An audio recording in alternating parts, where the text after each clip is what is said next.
जय श्री राम। पवन सिंह का अगला गाना जाड़ा VS गर्मी जोना के पोस्टर आप लोग हमारा साइड में देखा नहीं जा और ये पोस्टर के DRJ records Instagram official ID से आज शेयर कर गई बा। आप लोग के सब कुछ बताई ओकरा पहले हम एगो आग्रह कर चाहत नहीं कि अगर आप हमारा चैनल के सब्सक्राइब नहीं किए तो भोजपुरी के बाद भोजपुरी में करे वाला ये भोजपुरी के बेटा के चैनल सब्सक्राइब करके आप लोग हमारा के सपोर्ट करी जा। अगर ये वीडियो के फेसबुक पेज पर देखा नहीं तो पीयूष पेज के फॉलो कर ले जा।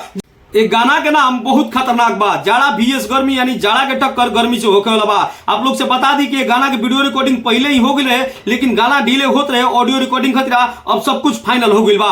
ये बढ़ती हुई ठंड के बीच में, कपकपाती हुई ठंड के बीच में पवन भैया के साथ में श्वेता मेहरा आपके दिखाई दी है गाना में और गर्म माहौल बना दी है। वैसे भी पवन सिंह के गाना जब आवेला तो माहौल गर्म हो जाला। पिछला साल भी एगो पवन सिंह के गाना आई रहे जाड़ा में सहारा, जो ना कि आप लोग बहुत ज्यादा पसंद कर ले जा और वो गाना ग्लोबल म्यूजिक जंक्शन से आई रहे और लिखले रहन प्रिंस प्रियदर्शी। लेकिन जाड़ा VS गर्मी जो गाना आ रहल बा ये गाना के लिखले बड़े प्रकाश बारूद और एमे म्यूजिक छोटे बाबा बसही के सुने के मिली आप लोग के।